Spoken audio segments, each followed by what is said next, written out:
हरीश की एक पत्नी थी जो बहुत बोलती थी और वो उसके ज्यादा बोलने से बहुत परेशान था। हरीश को पता चला कि जंगल में एक महात्मा आए हुए हैं। वह अपनी पत्नी को उनके पास लेकर जाता है और कहता है कि मुनिवर, कृपा करके आप इसे समझाइए, ये बहुत बोलती है।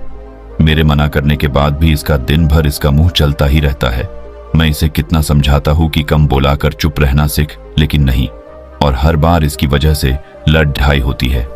महात्मा मुस्कुराए और बोले, मैं तुम्हें इस बात को एक कहानी की मदद से समझाता हूं। मेरा गुरु का एक शिष्य था जो बहुत बोलता था। वह हर समय इधर उधर की बातें करता था और कभी शांत नहीं रहता था। जब वह दान लेने के लिए जाता तो हर घर से एक नई कहानी लेके आता और आश्रम के दूसरे शिष्यों को सुनाता, और एक शिष्य की दूसरे से बुराई करता, चुगली करता और दूसरों के सामने अच्छा बनने का प्रयास करता और खुद के मुंह से ही खुद की तारीफ करता रहता और हमेशा खुद को गुरु के सामने सबसे बुद्धिमान और उत्तम साबित करने का प्रयास करता। वह खुद को सभी शिष्यों से अलग और श्रेष्ठ मानता था। उसका कहना था कि मैं एक अमीर घर का बालक अगर मैं चाहता तो एक आरामदायक और सुविधाओं से भरा जीवन जी सकता, लेकिन मैं वह सब छोड़ कर यहाँ आ गया क्योंकि मुझे खोज करना, खुद को जानना है, जीवन को जानना है। एक दिन गुरु ने आश्रम के सभी शिष्यों को बुलाकर कहा, आप सभी को अगले 1 महीने के लिए कोई ना कोई संकल्प लेना होगा। इससे आपकी संकल्प शक्ति मजबूत होगी और आप में आत्मशक्ति का संचार होगा। आप सभी अपने सामर्थ्य के अनुसार कोई भी संकल्प ले सकते हैं, और यदि 1 महीने से पूर्व आप में से जिसका भी संकल्प टूट जाएगा तो वह अपनी पुरानी दिनचर्या में वापस आ सकता है। सभी शिष्यों ने अपनी शक्ति के अनुसार संकल्प लिए और गुरु को अपने अपने संकल्प के बारे में बताकर वहां से चले गए।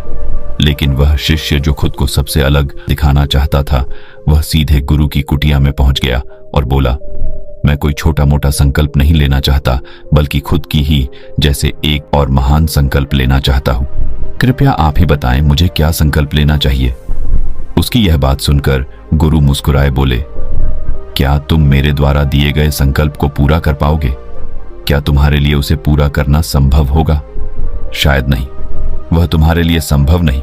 तुम उसे पूरा नहीं कर पाओगे, इसीलिए तुम खुद ही कोई संकल्प ढूंढो। शिष्य ने कहा, नहीं गुरुदेव, आप जो भी संकल्प मुझे देंगे मैं जरूर उसे पूरा करूं। गुरु ने कहा, ठीक है, तो तुम अगले 1 महीने तक चुप रहो, मुंह से एक शब्द भी नहीं निकालोगे, यही है तुम्हारा संकल्प। शिष्य ने कहा, गुरुदेव, यह भी कोई संकल्प है? यह तो बहुत ही आसान है। आप कोई संकल्प दीजिए जो मेरी योग्यता के बराबर हो। गुरु ने कहा, पहले तो तुम इस संकल्प को तो पूरा करके दिखाओ। शिष्य ने गुरु की बात मान ली और वह उसी समय चुप हो गया और पलटकर कुटिया से बाहर चला गया। उसे चुप रहना बहुत आसान लग रहा था।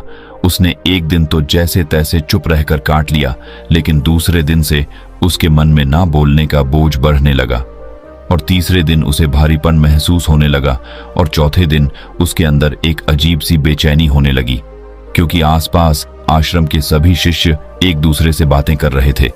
वह भी अपना पक्ष उनके सामने रखना चाहता था, उनकी बोलती बंद कर देना चाहता था, लेकिन उसका संकल्प उसके आ रहा था, इसीलिए वह पूरे दिन सिर्फ और आंखें बनाता। इसी तरीके से कुछ दिन और बीते और वह शिष्य बीमार पड़ गया। उसका सिर फटा जा रहा, उसका खाने पीने तक का मन नहीं था, वह सिर्फ बोलना चाहता था। वह गुरु के पास गया और उनके सामने बैठकर लिखकर उन्हें बताया, गुरुदेव, मैं बोलना चाहता हूँ, बिना बोले मुझे सांस नहीं आ रही है, मेरा दम घुटता जा रहा है, मैं अंदर ही अंदर पागल हुआ जा रहा हूँ, मैं क्या करूँ? संकल्प तो ड दूं क्या? ये पढ़कर गुरु मुस्कुराए और बोले, मैं संकल्प ढाने के लिए नहीं होते, लेकिन जो अपने संकल्प को पूरा कर लेता है वह अपनी आंतरिक शक्ति को बढ़ाता है, और जो अपनी आंतरिक शक्ति को बढ़ा लेता है वो समाज और जागृति की राह पर आगे बढ़ जाता है। संकल्प का लेना भी तुम्हारे हाथ में था और इसे तोड़ना भी तुम्हारे हाथ में है। तुम्हारे बहुत से भाई अपने संकल्प को तोड़कर अपनी पुरानी दिनचर्या पर वापस आ चुके हैं। अगर तुमसे नहीं हो पा रहा तो तुम भी संकल्प तोड़कर अपनी पुरानी दिनचर्या पर वापस जा सकते हो। लेकिन याद रहे, अगर आज तुम इस छोटे से संकल्प को नहीं संभाल पा रहे तो तुम अपनी बाकी की पूरी जिंदगी को कैसे संभाल सकोगे? बाकी फैसला पूरी तरह से तुम्हारे हाथों में है। गुरु की यह बात उस शिष्य के दिल में चोट कर गए। वो बिना कुछ बोले वहां से वापस चला गया और खुद को अपनी कुटिया में बंद कर वह केवल अपने जरूरी कामों के लिए ही कुटिया से बाहर निकलता, बाकी सारे समय कुटिया के अंदर ही बैठा रहा। 15 दिन बीत चुके थे और आश्रम के लगभग सभी शिष्यों का संकल्प अब तक टूट चुका था, लेकिन उसका संकल्प अभी भी जारी था। संकल्प लेने के बाद से अब तक उसने एक शब्द भी नहीं बोला। सारा आश्रम हैरान था कि इतना बोलने वाला इंसान चुप कैसे हो। 15 दिन बीतने के बाद वह दोबारा अपने गुरु के पास गया और लिखकर बताया है, गुरुदेव, मैं बाहर से तो चुप हूं, लेकिन मेरे भीतर बहुत सी आवाजें हैं, बहुत सी चीख पुकार और शिकायतें हैं। मैं अंदर ही अंदर बात करता रहता हूं। मेरा मन तरह तरह के प्रश्न पूछता है। मैं बाहर से जितना मोर, भीतर से उतने ही शोर शराबे से भरा। क्या इस तरह से मेरा संकल्प अभी भी है? गुरु ने कहा, हाँ, तुम्हारा संकल्प अभी भी जारी है, लेकिन जब तक लोगों की ये आवाजें तुम्हारे कानों में पड़ती रही, तुम्हारा मन बोलता रहेगा, क्योंकि इसे तो आदत है। तुम भले ही बाहर से चुप रहो, लेकिन तुम अंदर ही अंदर बोलते रहोगे। तुम्हें इन बातों से, इन आवाजों से दूर जाना चाहिए। शिष्य गुरु को प्रणाम कर वहां से चला जाता है और सुबह होते ही अपनी कुटिया छोड़ जंगल की तरफ चला जाता है। कई दिन बीत जाते, संकल्प का समय भी पूरा हो जाता है, लेकिन शिष्य लौटकर नहीं आया। आश्रम में सभी को डर था कि कहीं जंगली जानवर ने उसे खाना लिया हो। इस बीच उसे ढूंढने की बहुत कोशिश की गई, लेकिन वह कहीं नहीं मिला। गुरु भाइयों ने मान लिया था कि जंगली जानवरों ने उसे अपना शिकार बना लिया है, लेकिन गुरु को ऐसा नहीं लगता।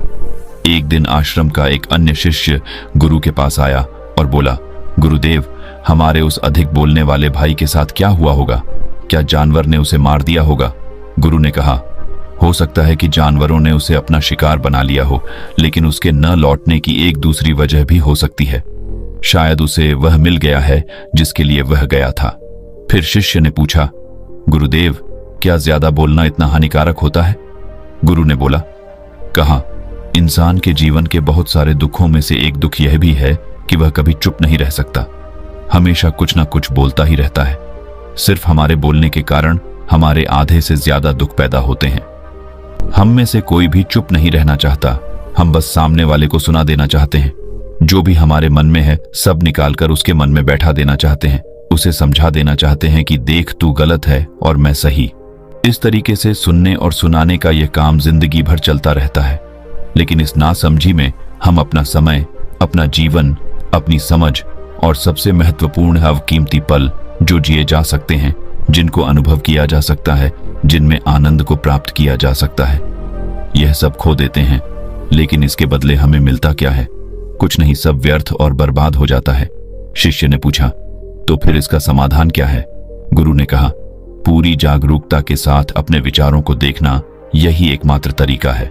सारी मानसिक समस्याओं का वर्तमान में रहकर चिंतन करना, पूरी जागरूकता के साथ अपना काम करना जिंदगी में चमत्कारिक बदलाव ला देता है। उसके बाद वह शिष्य गुरु से अपने प्रश्नों का उत्तर पाकर उनको प्रणाम करके वहां से चला गया। उस शिष्य को आश्रम छोड़ ढकर गए 3 महीने का समय बीत चुका था, लेकिन उसकी कोई खबर नहीं। अब तक तो सभी गुरु भाइयों ने भी उसके वापस लौटने की उम्मीद छोड़ी, लेकिन एक दिन वह आश्रम लौट आता है।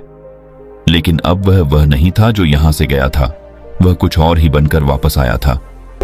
उसके अंदर एक गजब का बदलाव महसूस किया जा सकता था। उसके चेहरे पर एक गजब का ठहराव और आंखों में बनी शांति थी। आश्रम में आते ही सभी गुरु भाइयों ने उसे चारों तरफ से घेर लिया और बातें करने लग गए। वह भी अपने गुरु भाइयों से बातें करने लगा। उससे बात करने वाले सभी ने यह अनुभव किया कि अब वह पहले जैसा उतावला और बातूनी नहीं रह गया था। उसके मुंह से एक एक शब्द बहुत ही सुलझे हुए और मधुरता के साथ निकल रहे थे। थोड़ी देर तक गुरु भाइयों से बात करने के बाद वह सीधा गुरु की तरफ चला गया। उसने गुरु के चरण छुए और कहा, गुरुदेव, क्या मैं अब भी मौन हूं? क्या अब भी मेरा संकल्प जारी है?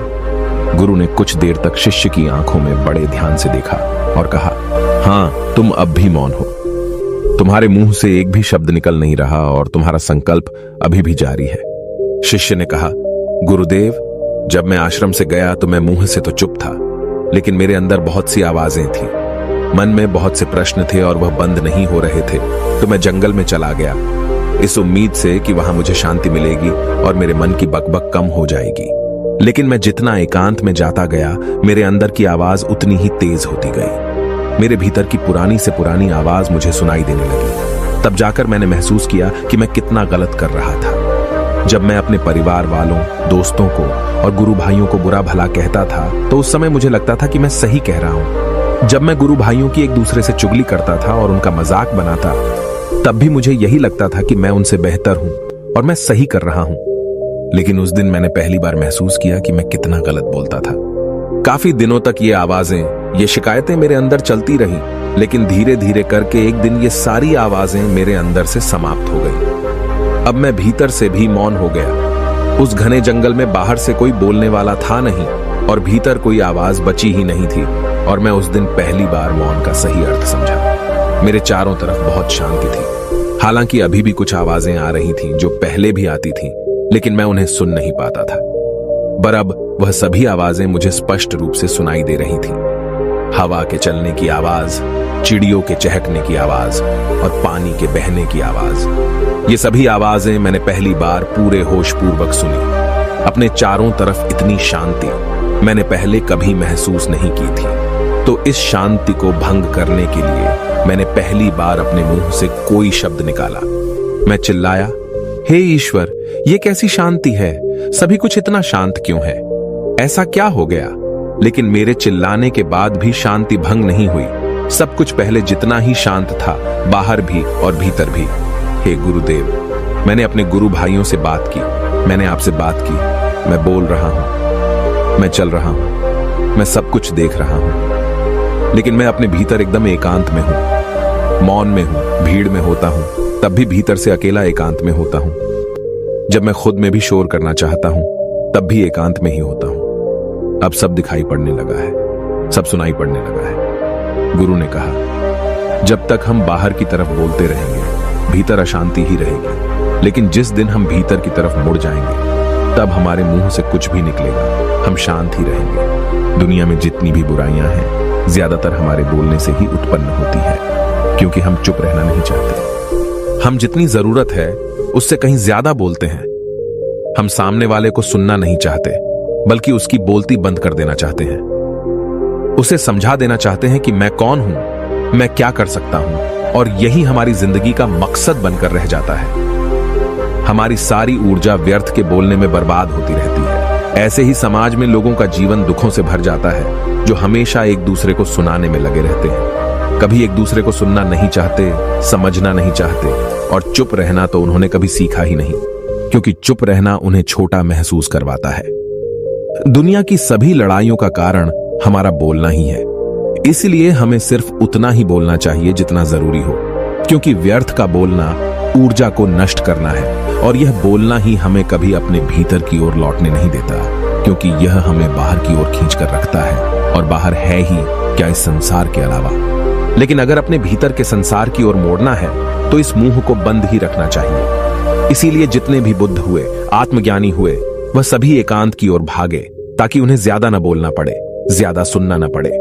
वह एकांत में रहे और शांत रहे, इसीलिए आसानी से भीतर की यात्रा कर पाए। लेकिन अगर कोई चाहे तो इस संसार में रहकर भी एकांत में रह सकता है, शांत रह सकता है, लेकिन इसके लिए उन्हें अपनी ऊर्जा बचानी होगी, जिसे वह अब तक अपने व्यर्थ के शब्दों में बर्बाद कर रहे थे। दोस्तों, इस कहानी की सीख यही है कि व्यर्थ का बोलना ऊर्जा को नष्ट करना है। ज्यादा और व्यर्थ बोलना ही हमें अपने भीतर की ओर लौटने नहीं देता, क्योंकि यह हमें बाहर की ओर झुकाए रखता है, और जिन्हें भीतर की यात्रा करनी है उन्हें अपने मुंह को बंद ही रखना चाहिए। मुझे उम्मीद है कि आपको यह कहानी पसंद आई होगी और काफी कुछ सीखने को मिला होगा।